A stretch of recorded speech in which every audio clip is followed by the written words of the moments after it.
I have that loaded up, but I haven't started it yet. And then I know he said there's like one spoilerish part. But okay. I would like to go back to that game. Me too. I really liked what I played.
because that was all I had available to me. And then I realized that Dragon Ball Z Kai was on Hulu, Right. and it was the good version of Kai that didn't have some other stuff cut out of it, like curse words and some of the blood and stuff. I think. I mean, your kid likes Dragon Ball, but he doesn't need to know who Garlic Jr. is, right? He knows who Garlic Jr. is. Chase. Yeah, you don't need to know who Garlic Jr. is. Nobody needs to know who Garlic Jr. is. I'm telling you. How many? I mean, I know Carl's Jr. That's enough.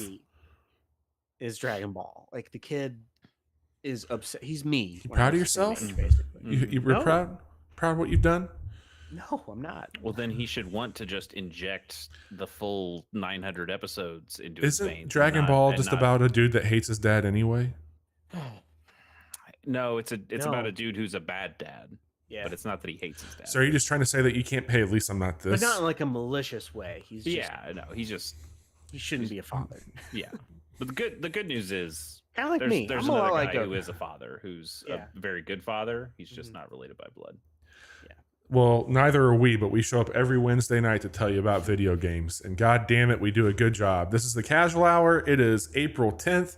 You got 10 more days to pick up a weed habit, folks. So get to it. Chop, chop. And then after that, you can quit until next 420. We're going to talk about a lot of video games tonight, some new and some kind of new. We're going to talk a little bit about some rumors around EA. We've got some Helldivers 2 news for you, but we're going to spend a lot of time tapping into the Triple I Initiative, the new indie showcase that talked about some cool stuff today. So if you want to talk about cool stuff with cool people, go elsewhere. Just destroying my keyboard. This man hates keyboards. You should do what I did and just build. No, I'm not building an R2D2 keyboard. What about a C3PO one? It's Ghostbusters keyboard. Look at how cool this is. How many fucking keyboards do you have over there? I don't know. Yes, you do. Say it. Say it out loud, you slut. Man. I have my Drop Alt, and then I have my Keychron Q1, and then I have another one that I don't really use anymore. It's not a custom one. You really just should have said, Chase, how many magic decks do you have? And then I would have had to shut my mouth. And but Chase, I also own an embarrassing amount. And then you could have said, Bobby, how many do you have? And I said, reverse card, bitch. I ain't got a one. Johnny's like, oh, I own so many magic decks. It's like 6. And I'm over here going, no. Excuse me. No, it's sick, not 6. I have. How many?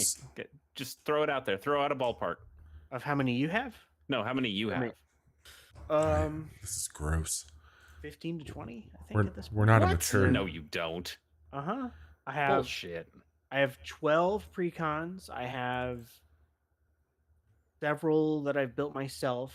I have 4 starter decks. All right. I forgot that you're a precon. Listen, we already have a hard enough time getting people to watch us. This is not doing us any favors. I mean, hey, I'm having a pretty hard time right now. I have 2 long boxes full of one's lands and the other stuff. All right. Yeah, I guess you do have some decks. Well, I love where we're going with this conversation, but unfortunately, we have to stop. But we do have some fun. Another time, though. Another time, absolutely. Yeah, another time, but not right now. Weather, I can't. Yeah, someday Bobby's gonna be like, "Oh, guys, I'm too sick. I can't do the show." I'm sick. And Johnny and I are just gonna be like, "Cool, we're changing it to the Magic Hour, and we're talking about magic all the time." The Magic Hour sounds like something that happens at a really bad Chuck E. Cheese, and so we're gonna stay away from that one. Johnny, I like golfing. I think I like racing. Yeah. I don't know about turbo. Do you like going fast? I love turbo. Do I love fast? You gotta go fast. It's the best Street Fighter 2. Well, then let me tell you about turbo golf. Please do. Racing. This one, I think we didn't cover this game, so I don't know how you know about it. I didn't even know this game existed until yesterday. Well, that doesn't surprise me. I opened the Game Pass app on my PC. To install a different game, and I was like, wait a minute, is this Rocket League Golf? Yeah, it is Rocket League Golf. They just made Rocket League. They did, but golf. Okay. And it's really fun. Looks cool. So you have I mean, it just fucking is this Rocket League. You have almost the same exact moveset that This you says, have. this says Rocket League meets Mario Kart meets Fall Guys. Is that fair? Is there such? Let me ask you: is there such a thing as strokes in this game, or is it all just you're soccer balling the ball around to get it? You are trying to get the soccer ball in the hole the fastest. Yeah, and that is how it scores you. Okay, so it's kind of like the speed golf from Mario Golf. Yeah, but with cars. But with cars and power-ups and skills, you have equipable skills, including passive skills. And you're unlocking new ones of those as you progress. I'm not going to brag, but I am going to brag. I won three matches in a row yesterday. He's already taking back what he said. Can't trust this man. It if you enjoy the feel of the cars in Rocket League, and you also are someone who derives great pleasure from lining up a shot, like not just in Rocket League, but just in a golf game, and you see it going in the hole before you even hit the ball. It has that same feeling. I had that so many times, and there were also it does a replay of the best shot in the game. And I saw some really, really beautiful shots that people were making. And also, hell yeah, you can pick up power-ups. You can shoot missiles at people. There's a power-up that you can get that makes the ball all sticky and covered in slime, and it actually just attaches to your car. Whereas normally, you're pushing it along, and there are little strips on the ground that make you go faster. And it's like some Mario Kart and Rocket League. Like it's a bunch of different stuff crammed together, and it's a lot of fun. How is the putting, more or less? Because I feel like it sounds like really exciting to go full bore right into the ball and have it shoot out super far. But then I can imagine that when you get to the end and you have to be relatively precise in knocking the ball in, that it's probably, especially if you have a bunch of other cars with their other balls throwing in there, it just feels like chaos. That's the interesting part, is you see this all happening around you, but they're all ghosts. Oh, okay. So you're not, so it's like you're not interacting with the other golf balls on the course, and if you try and drive into somebody, you just drive through them. Now the power-ups that you pick up, like the missile that I mentioned, that will actually hit them. Sure. But you can't disturb the other player with just your vehicle alone. And so it. But like, back to the original part. The putting, the putting part. Yes. So if you're in a spot where you're like, I overshot this, or I got past it. If you hold down the back button or the select, it'll spawn you behind the ball. Oh, now there's like a 1 to 2 second delay before they let you drive and get to it, but that way, if you drive off the course or whatever, you just hold that down and it'll get you back oriented right behind it. And there's a beam, like a tractor beam, basically, like that goes up from the hole, and if you just hit the ball into it, it catches it. And okay, that sounds cool. A lot better. I'm also seeing just from these images that it's like these are not like golf courses. No, they're like racetracks, right?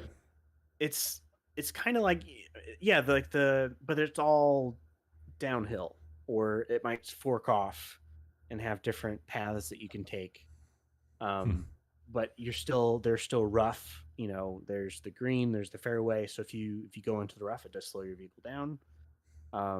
But you can jump, you can double jump, you can flip, you can glide, which is different than Rocket League. That's not a thing in Rocket League, but you can glide along. So if you're chasing your ball, you can jump and then hop over maybe a sand patch or something, so you don't lose that momentum and are able to keep up with the ball. And I played it for like an hour, and I would like to play this like on a Friday night or something. I think it'd be a lot of fun. I would be down. It's on Game Pass. I'll check it out. Yeah, like even like a Mario Kart style thing where we have some people from the Discord hop on with us. Yeah, that'd be awesome. If you like Rocket League or Turbo Golf Racing, I would say don't play the Costa del Sol minigame in Final Fantasy VII Rebirth, because that's not fun. It's so bad. It's the best of those mini games, but it still sucks. It was not good. Yeah, that Red 13 one is so bad. Oh my God. It's so bad. Remember I had to do it here on the date? Fuck you, Square. All right, so that is Turbo Golf Racing. It is out on Game Pass. It looks like it's on Steam as well. I think it might be on. Is it on Switch and PlayStation? Do you know? It's not on Switch. It is on. Actually, maybe it is on Switch. No, it's not. Okay. It's on PS5, Xbox One, Xbox Series consoles, GeForce Now. Nice. So it is a lot of places. Cool. All right, that was Bobby, do you mind if I go next? Because I can go through mine really quick. Oh, sure, that's fine. Okay. I've been playing more Unicorn Overlord now that I'm out of the Final Fantasy VII Rebirth hole, and that game's still good. That game, I think that game is really good.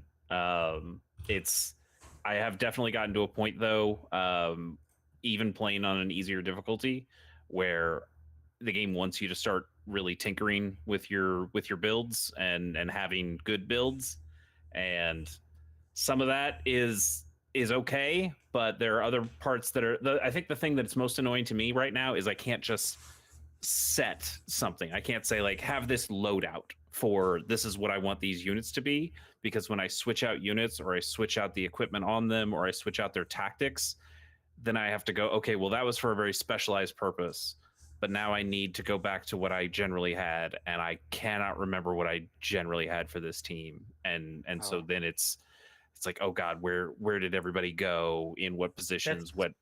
That's such a nice quality of life thing that you don't realize you miss until you don't have it. Yeah, I think it would be nice. Like I've gotten to the point where I start like screenshotting my people's builds before I move them to something else, just so I can go, oh, that's where you went. You were in that. I wouldn't think of that. I would just get so good on you, Chase. Yeah. The story is still kind of whatever, but you get so many fucking characters in that game, and every new one seems cooler than the last. And you're like, oh, this girl's on like a wyvern now, I need to have her. And like, oh, this girl's like an elf with like an ice spear, she's sweet, I need to find places for her. And you're like, God, I've got too many goddamn characters and I have no idea where to put them all, because they're all really, really cool. I also met potential best new character last night when I played. Her name's Amalia. She is a giant. She's Bobby, you remember in Symphonies of War, there is Giant Lady. Mm-hmm.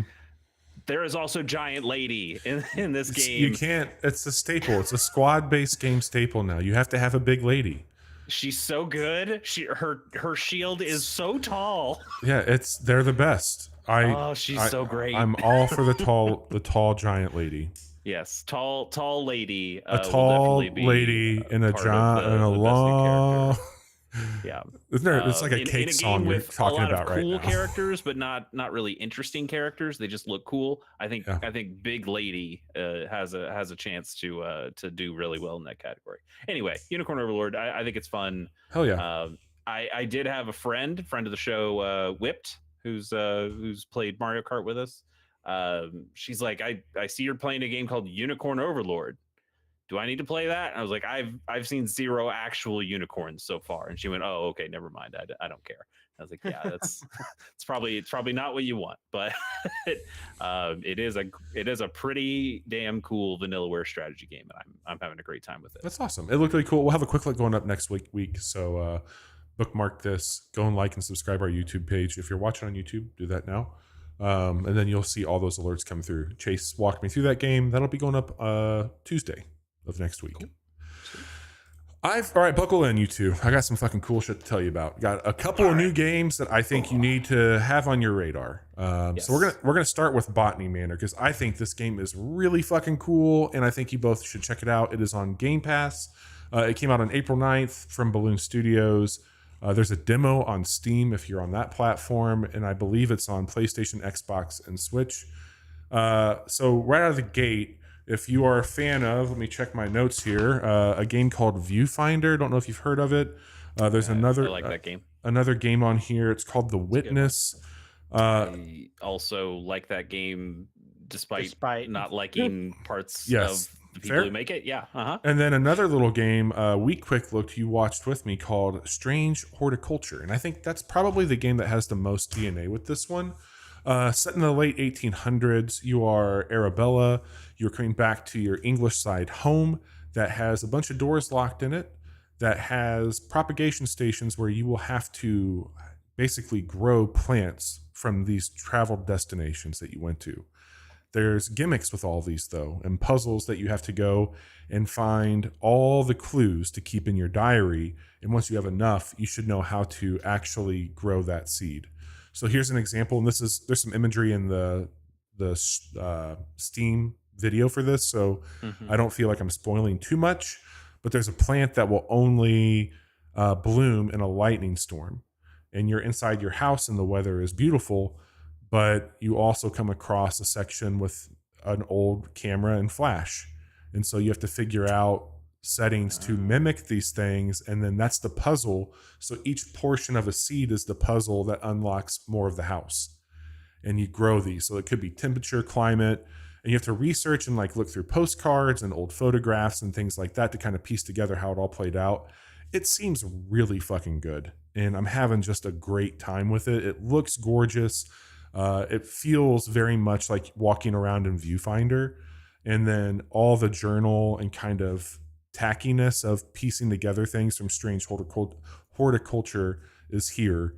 I call the witness out because there are puzzles that you're putting together. So it's very much like visually kind of like the witness and Viewfinder mixed up, but just like from a puzzling standpoint. I think you can play it on the Switch without problem. I'm trying to get Sarah to pick it up because I think she'd really like it. It's really fucking slick. Game Pass, perfect little slam dunk from there. Yeah, I was about to download it on Game Pass, and then I see that my Xbox app needs to be updated, and I thought, maybe I'll just play the Switch version. There you go.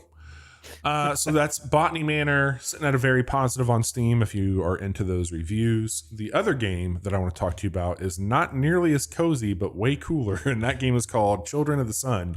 Yes. This game came out also on the 9th, and this one is only on PC, I believe, right now. I might be wrong on that, but I think it's PC only. There is a demo that you can check out. I'm sure they'll find a way, but the precision that you need in that game, I feel like you need a mouse for that. Yes, agreed. It'll set you back $15, which I think is a perfect price for this video game. This is not, if I'm going to be reductive, it is Super Hot meets Sniper Elite with a little Hotline Miami in it. Some footage of it earlier. I've heard it's the feel bad game of the year. It is a feel-bad game. So I will just say, buyer beware. There is some very heavy subject matter in this game involving death, cults, like real shitbag type stuff. So just, I think they've done a really cool, like, it's very graphic. Like, it's my shit. I'm a weirdo with that stuff. Like, it's a grimy game. It's got a fucking feel to it.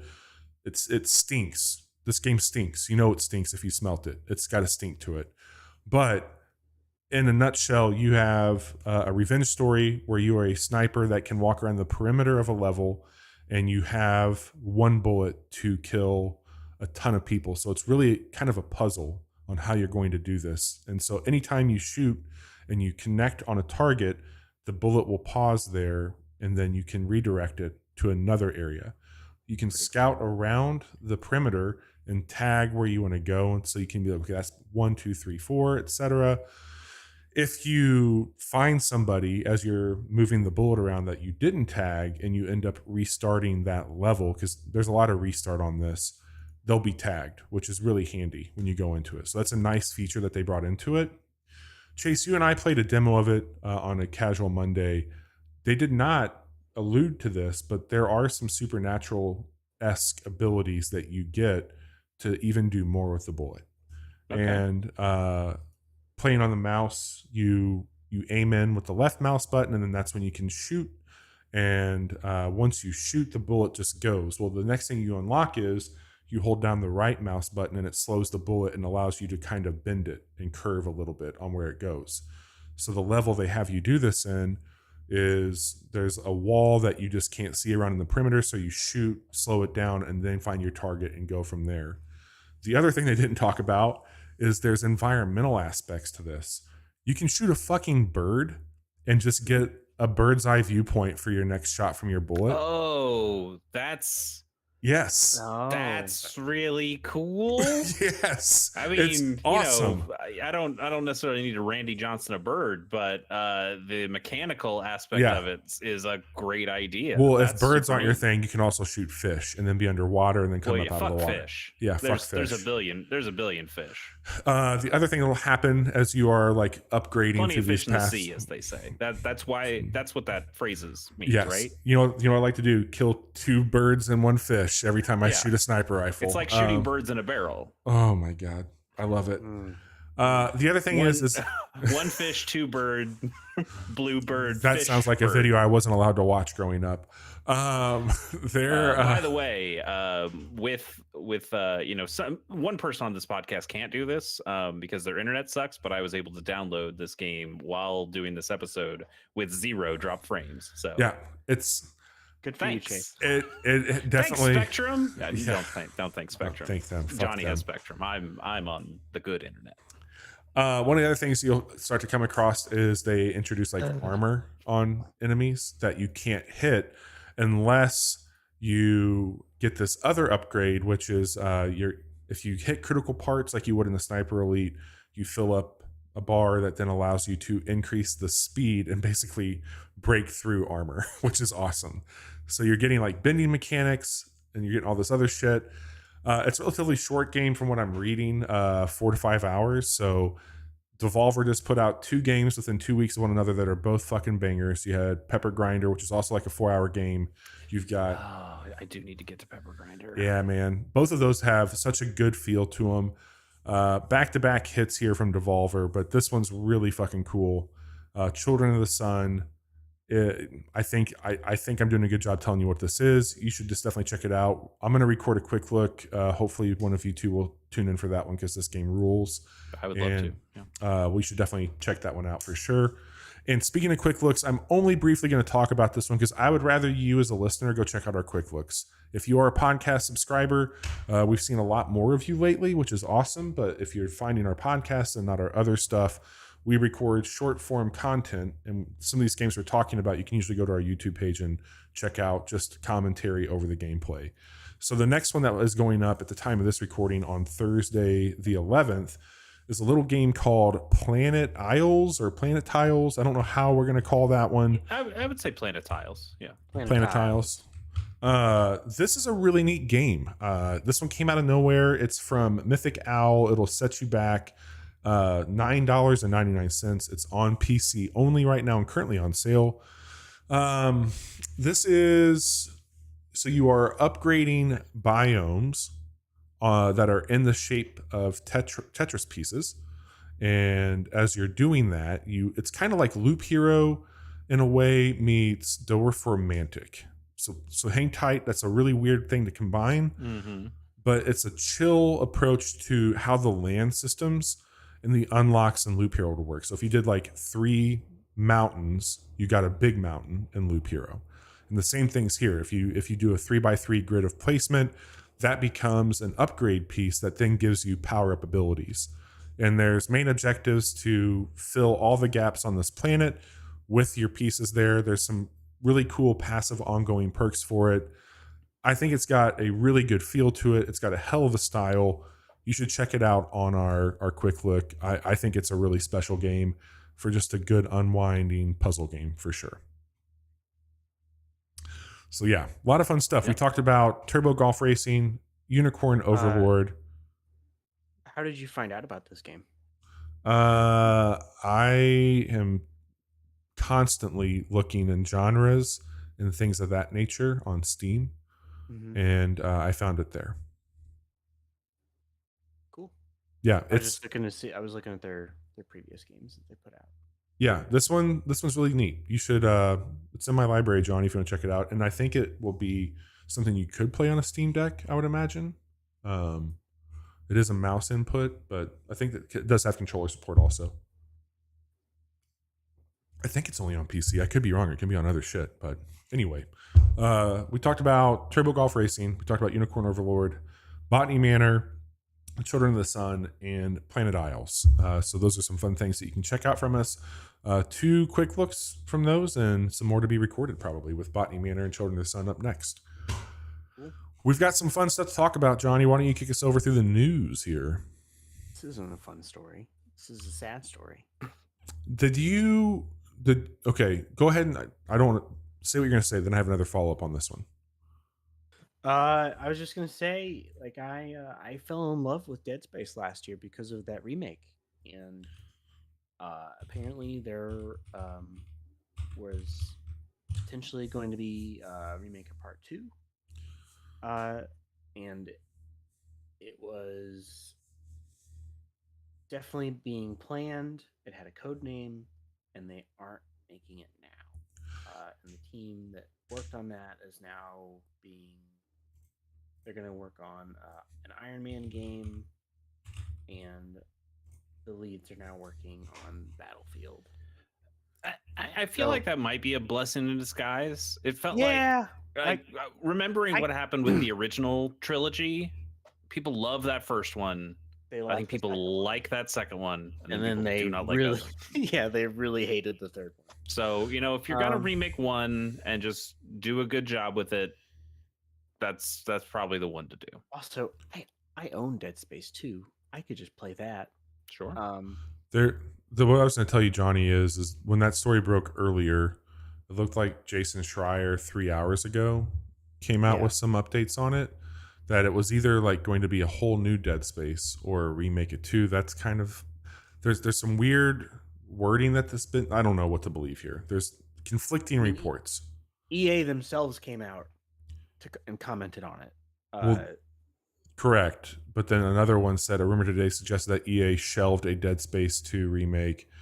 Then another one says that it was denied. Like I've seen back and forth shit with this. Mm-hmm. So I was gonna to mention that because it was back and forth between Grubb and Schreier.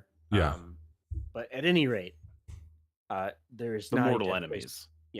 There's not a Dead Space 2 remake. Highlander cut one of their heads off. It's basically just the end of Metal Gear Solid 4 on top of the submarine, except one is Grubb and the other is Jason Schreier. Yeah, that's just duking it out. God, Grubb is obviously a sub? His name Ocelot. Ocelot is. Oh yeah, he has big Ocelot in like a submarine. Yes, Metal Gear Solid 4 is ridiculous. It sounds like it. There's just not a whole lot of game there, but it's a whole lot of story. You could, and you can only play it on the PS3 still. Yeah, what a fucking ridiculous thing. Anyway, so some Helldivers news. A few days ago, they told us that the automatons had been eradicated. Oh, congratulations! They were gone. They were gone. On the fuck. You cannot fight a robot. We kicked their asses out. Sounds good. Well done. They put up a mission accomplished. I wish we could do that in the real world. Yeah. Right. Yep. And anyway, so everything's great. Everything was everything. Hey, it's nice to have a good news story. Just a little lighthearted. Hey, we won. Everybody celebrate. Nothing bad happened. So great. What's the next news story? I hate to break this to you, but what? God damn it! Somehow, did we kill too many robots? Is that the problem? Somehow the automatons returned. What? They fly now. A massive invasion force. How could this have happened? Who could have foreseen this? Nobody. They built more robots? They did. You know what? Somewhere. Fuck. I'm glad they did because Daddy's got a brand new toy, and Daddy's been using it. Okay. Johnny watched when we played on Casual Friday this last time. We had multiple drop ships come in, and 3 in a row. I got a fucking hat trick. I shot 3 of them out of the sky. It was great. It was awesome. I hate them, and I slaughter them like the animals that they are. Those lousy Bolsheviks. Stop trying to make fetch happen, John. I know. Chase. Yeah. What's going on with Destiny? I don't know. Saw a rumor here. There's a report that Bungie is likely developing Destiny 3, codename Payback. Have you been following? You know more than I do. I'm living clean. You're not even keeping up with Destiny. You follow people online that play Destiny. I watch. People were losing their mind over Destiny again today. I watched Say Wallabra play like a multiplayer match of Halo every once in a while, and that's about it. I'm not even watching most of my Destiny streamers anymore. Living clean. Well, the big takeaway from this was that they're going to do away with classes and basically allow you to spec a character however you want. So that's not entirely true. Okay. It's like I know none of it. There's a new subclass that lets you. It's got elements from each one of the other. It's basically a dark. Is that Destiny 3 or is that the next expansion? It's the next one. There's a new subclass. Yeah. The next expansion is a new subclass. But is what Johnny's saying like the next Destiny? Yes. This is like the thing after that. This is one of the things from this. Luke Smith got on and said that guy doesn't touch Destiny anymore. He said that this was the final shape was going to conclude their 10-year arc for Destiny that they committed to. And then he kind of did the literal wink to the camera and he's like, so we'll wrap up Destiny 2 and tell you what's next beyond that. Okay. And so that's how he like winked and nudged the camera with this. Yeah. Okay. But how is that pertaining to what I was talking about? That's Destiny 3. Do you not understand what I just said? Well, yeah, no. Johnny is saying that in Destiny 3, unlike in Destiny 2, the final shape where they're bringing in another subclass, Johnny is saying that in Destiny 3, the rumor is that there are no classes. Yeah, they're scrapping all the classes and the subclasses. Instead, any character will be able to spec into any ability, enabling a free-form mix and match that's currently a happy daydream. Well, the new subclass is kind of that already. That's coming out in the final shape.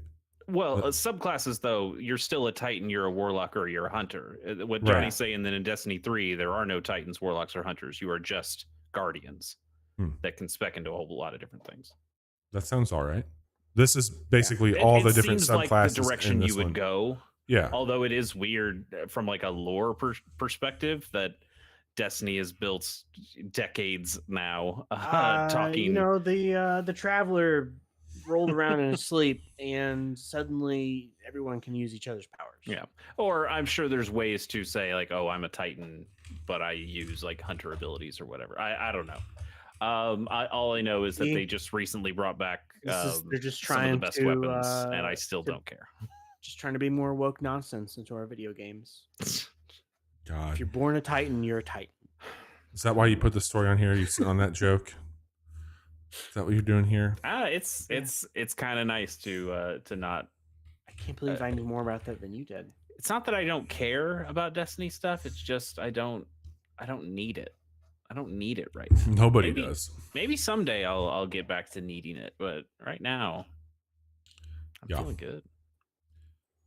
I've got unicorns. Yeah. That's true. Like not literal unicorns. There's just the overlord of unicorns. It's great. Man.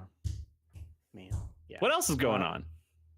This AAA initiative recap. Yeah. That was like an hour or like a 45-minute presentation. I didn't watch any of it. Wow. So walk me through it. Yeah, shocking. So this was a he couldn't. It was buffering too much for him. His internet couldn't fair. Play it's my upload speed, Chase. My download speeds are fine. So basically, a lot of developers in the indie scene came together and they kind of did this tongue-in-cheek, and also Gearbox, and then Gearbox, of course. They came in with this tongue-in-cheek, like triple I was going to say Gearbox is independent now, but no. They're owned by Take-Two now. Yeah, Take-Two bought them. Yeah. To highlight the indie games that are quote unquote AAA, again, tongue in cheek, but there was some high caliber stuff shown off today. There was a few things I had heard rumors of. I didn't think they would be here, but they were debuting. So they showed About an hour, as Chase called out, worth of trailers of upcoming things. Basically, nothing beyond 2025. Lots of stuff that'll be coming to early access. A few updates to some known quantities. But I think all in all, this is a really cool presentation. We're getting some really neat, like, there's a lot of space out there for like the whole wholesome community now. You got Keighley doing basically everything that E3 was, but at the same time, there's been this renaissance with like indie games and just things like the Switch making even older indie games become more relevant again in PC gaming and PC gaming handhelds that are not as powerful as some of these consoles that we see at home. So it makes sense for, I think, the appreciation of indie games to be flourishing. Some really cool, inventive stuff happening. I mean, yes, there's definitely some inventive stuff. There were some things that were on here that I thought, oh, that's really cool. There are also a lot of Vampire Survivors like games. There are also a lot of, hey, we basically just made Hades, but in a different kind of thing. And there's certainly a lot of, hey, we made another game where you build a bunch of stuff on a planet. We made a bunch of Bobby games on there too. The other piece of it too, though, is like I don't disagree with you, first of all, but I think that you've been seeing similar to like the wholesome thing where it's like, oh, everything's a farming or a fishing game. Yeah, I mean, it's chasing like Stardew Valley in Minecraft. Yeah, it's like there's a bit of a rut going on with a lot of these, but that's not to say there aren't. It was really Metroidvanias a few years ago. You know, like it's all. Yeah, it's just kind of exception that proves the rule stuff on some of this, but there were some awesome looking games. Do we want to talk about any specific ones? Yeah, I think that the one that I'd like to kick off with is what they kicked off with is the Rogue Prince of Persia. I'd heard that this was coming from. They kicked off with that? I thought that was the last thing they showed. I just have it here on as my first one. So okay, I think in the presentation it was the final thing they showed. This is from the same team behind Dead Cells, which. We got a really strong departure for Prince of Persia just a few months ago, if you can remember that far back. Yeah. And to see another Prince of Persia that is kind of a departure from what we've known for the last several generations of it. This one is like, hey, we really like what you're doing over there, but we're going to do a highly stylized, tight mechanic. I mean, if you played Dead Cells, you know that had great game feel. And based off this trailer, the style of the game, at least, looks really fucking rad. I love what they're going for. The people who made it might have made Dead Cells. Dead Cells is pretty pixelated. Artistically, they feel very different. Yeah. Yes, I'm saying watching the character movements. Oh yeah, 100%, for sure. They've got like a hand-drawn style. I do not mean that as a slight because I love Dead Cells. Yeah. I just think it's interesting that we get this close. I mean, this is coming out in early access in May. It's funny to me that when seeing what was the last one, Lost Crown or the Lost Crown, yeah. When we saw that, they're like, oh, that's kind of interesting. They're kind of going back to Prince of Persia's roots as a 2D platformer game. Yeah. And then I see this one and I go, this feels even more like they're going back to the roots than the I don't think this is a Metroidvania either. I think this is just a 2D scroller, which it looks neat. I love the style. I think this will be a hit. I will be picking this up in May 14th. Lots of cool movement stuff. Like you're going. 100%. It's less about like teleports and stuff like the last one was. Again, only a couple months ago. And this one's more about parkour and sliding and. It has. It's weird that they put these so close because they kind of feel similar. Oh. Even if they definitely are different. It's not exactly this, but when you're watching the actual gameplay, I can't think of the artist's name, but he did the Clone Wars animated show. Tartakovsky. Yes, it's got that style, I think, in movement. Like it looks very similar to that for sure. It reminded me. I've never read this comic, but the Saga stuff. It definitely has that kind of like hand drawn. Clean lines, animation stuff. Looks nice. Yeah, it looks cool. What about you two? Anything that stood out to you? I mean, there's other ones I liked, but I'm sure we'll talk about them. Aspire 2. Of course. I heard about. Yeah. And I got really excited when I heard that. So that's what they kicked off the show with. It's only like a 30-second trailer. It's a teaser. Like they don't really show. They don't show any gameplay. They just kind of show the characters that you know. They show some enemy guys, and they just kind of put Slay the Spire 2, which that's all they have to do. But that's going to be interesting to me because it's so hard for these kinds of games to make sequels, and we've seen some make sequels in the past that have, you know, not really done a whole lot. I'm thinking of something like Rogue Legacy 2 that felt very much like the first game, and we've seen some of these that try to go a completely different direction. Something like Risk of Rain, where it's okay, hey, the first game is not invalid because the second game is so different from that. And I'll be interested to see where Slay the Spire goes, because it's I mean, so much has changed since that game. Like, right, they defined, and like again, what we talked about earlier, that game was mimicked throughout a ton of indie games coming up. Like, they were definitely trying to get no to shade that. to Slay the Spire, but I think a lot of those games that came out after were better. We've talked about it where, you know, Slay the Spire, hey, yeah, that's a pretty cool game, but then we're all on the monster train. Oh, we're riding the monster train for sure. We're playing a lot of these other kinds of games, so like a Fights in Tight Spaces, you could say, also in a similar vein. And I still love Slay the Spire, but do those people do those people have the juice to? We've never streamed that game. No, I know. Yeah, we should someday to show it off. But yeah, I'll be really interested to see if they can react to everything that has happened since Slay the Spire and come back with something that is just as game changing as the first game, or if they do something that is totally off the beaten path in the same kind of way that Risk of Rain 2 was like, well, we're just not going to make anything like the first game and see how this works. That'd be cool. I agree. Chase, what about you? Anything like what's a game that you liked? Yeah, I'd say Mouse. Mouse is probably the one that made me go, oh, that's a cool different thing. It's basically Steamboat Willie / you know, for a video game thing, Cuphead, but we made it into a first person shooter. It looks rad. It's all in black and white. It's got the style. You have like cartoonish looking Tommy guns, and you know, when you have fists, you have like big Popeye forearms, and it looks cool. Seems cool. It seems very cool. There's a couple of these kinds of, I mean, nothing looks like Mouse does, but what was that other game we played the demo of? Bobby, like the Dick Tracy one, first person, where it's like Doom. Smoking. It wasn't Smoking. It was something Aces, not Smoking Aces. That's a movie. It was Broken Aces or something. Broken Aces, yes. Something like that. Right. Like there are a couple of these kinds of games out there, but I really like.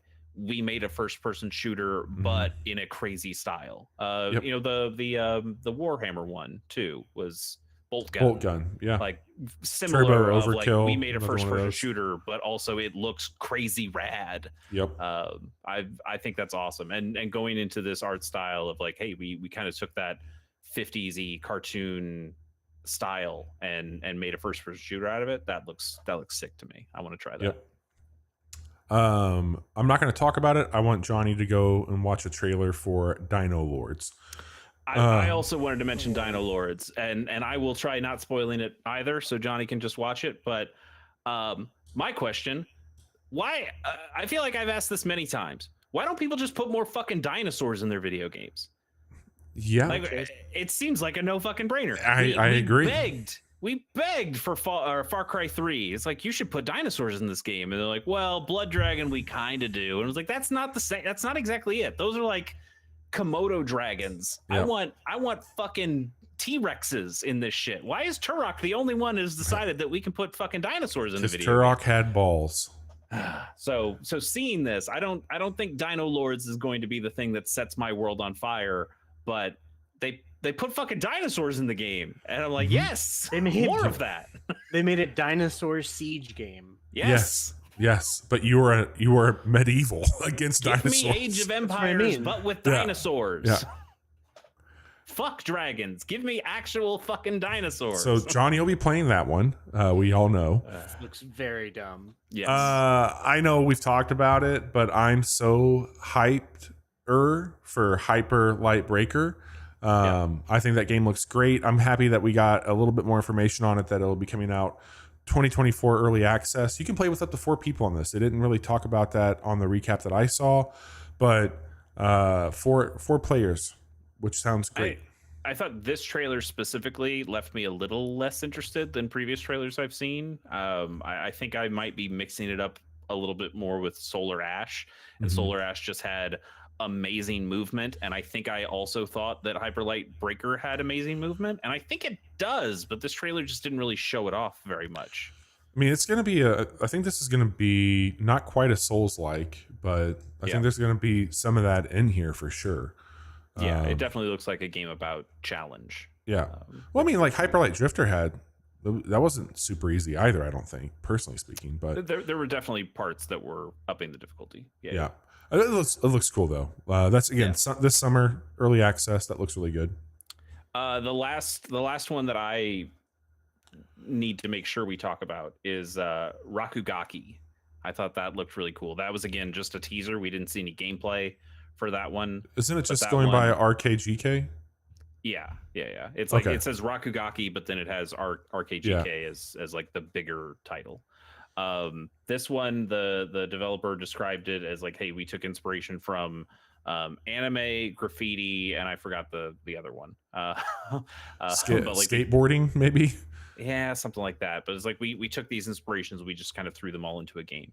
And it starts this teaser is just like this woman who is tagging this building, but it's a cyberpunk 3D graffiti tag, and then you have these like these robot sentries that find her, and then she does some like really cool using the spray paint cans as booster jets to fly around, and throwing them like grenades, and painting the cameras to knock them out.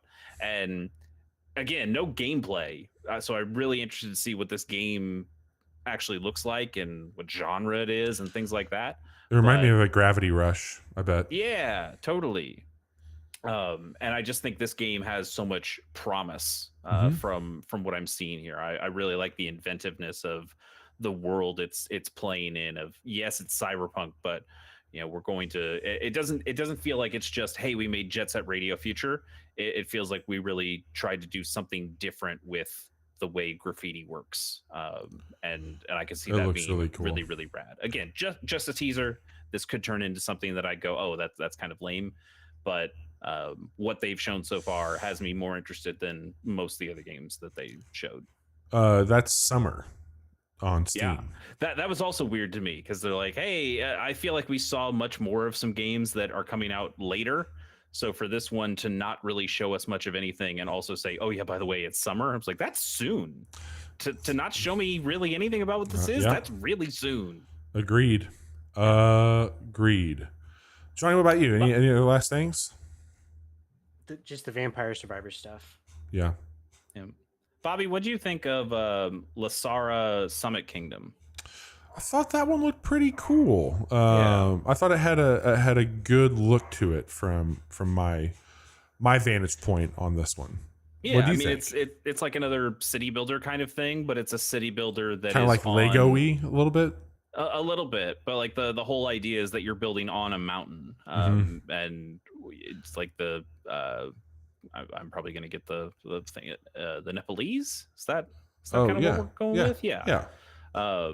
That kind of culture-y stuff. And I think that's really cool, of having like building on these mountains and finding ways to like connect them with the rope bridges and things like that. I could see that being a fun challenge of a city builder, rather than like a Sim City where it's like, okay, you just have this flat city block, build something on it.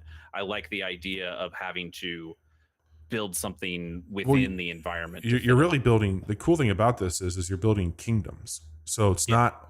It's almost like, what if we gave you a survival craft game but Civ, because you're building out these kingdoms that then will like be trade networks and other strategies. So it goes not only on just like building into the landscape you have, you're building out how sustainability would happen with it. From what there was some developer reviews I read on this one, not reviews, but commentary or comments on it.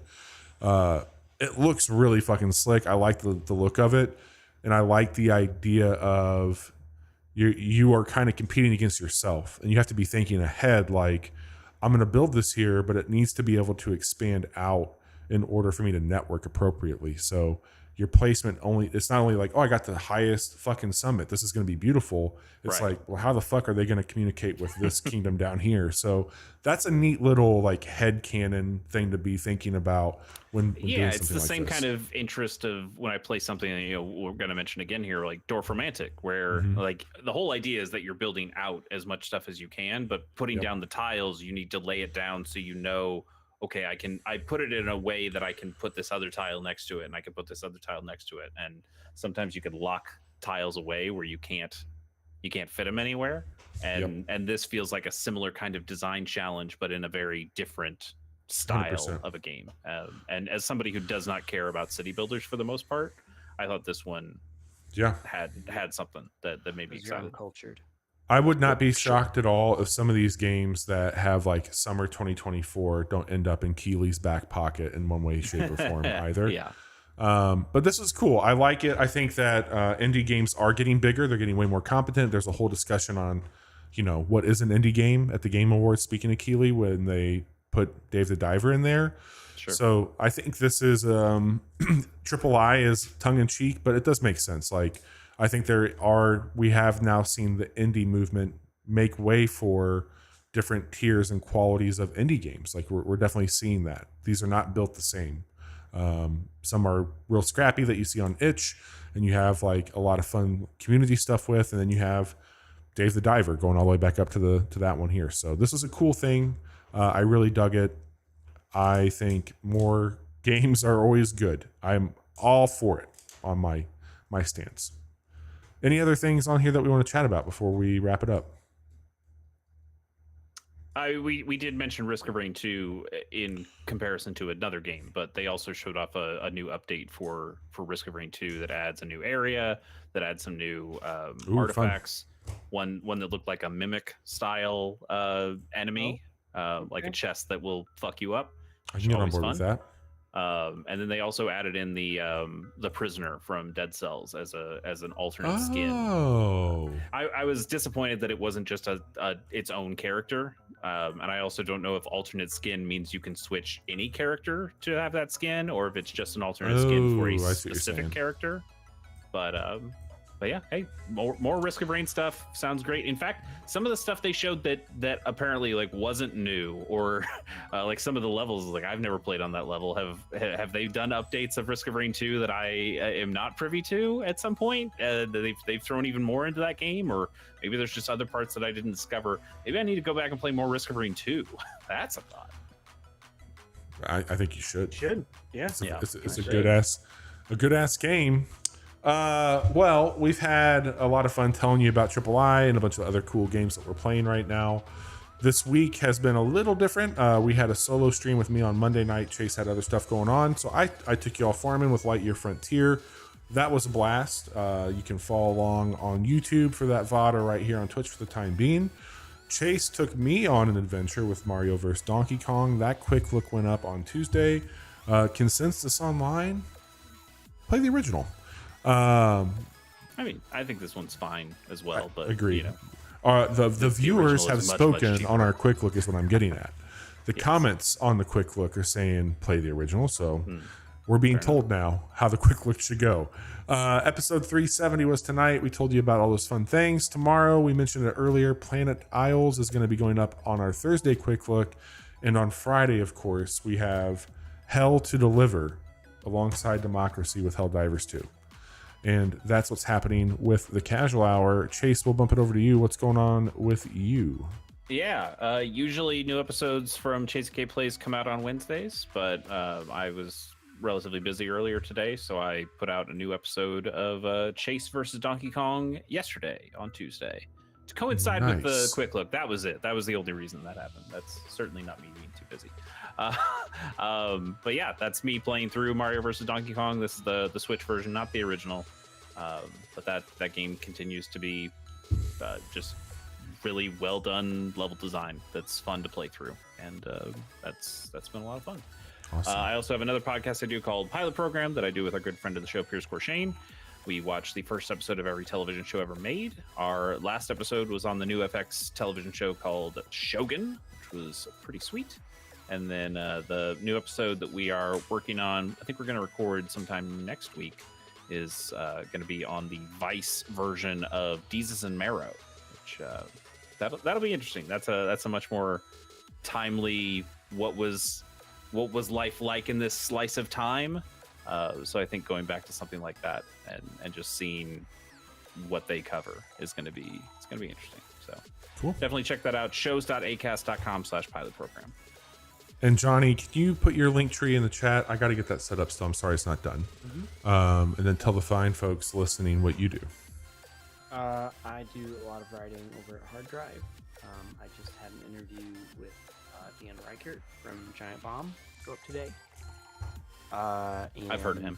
Yeah, I'll have one from Jeff Grubb soon, hopefully next week. I just need to get that edited. And talking to Mr. Danny O'Dwyer next week. And that will probably hopefully go up by the end of the month. All the Giant Bomb and Giant Bomb adjacent people. That's right. Collecting them like Infinity Stones. It's very cool. All right, y'all. We'll be back on Friday with Helldivers.